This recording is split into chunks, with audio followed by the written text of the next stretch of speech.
Boss, na yung order nyo, Rebel Canyon size 50, alloy frame, seat post, stem, drop bar. So kayo ngayon papakita ko sa iyo good condition, walang gas-gas or any dent sa kanyang frame.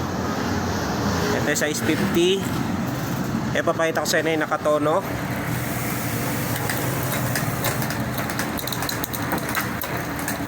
Sa crank naman niya, Halotech yan, 2x. Alay na rin kay gulong sa likuran. Meron din dito sa harapan, walang halagang headset.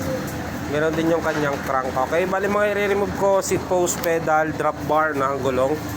Bali yan po ay 11,600 with 6 freebies, glove tube, machine guard, arm slip, taillight, battle cage. Boss, na yung order nyo, yung Rebel Canyon Elite. Okay, kung mapapansin nyo, yan nakabalot na maigi para maiwasan yung gas-gas.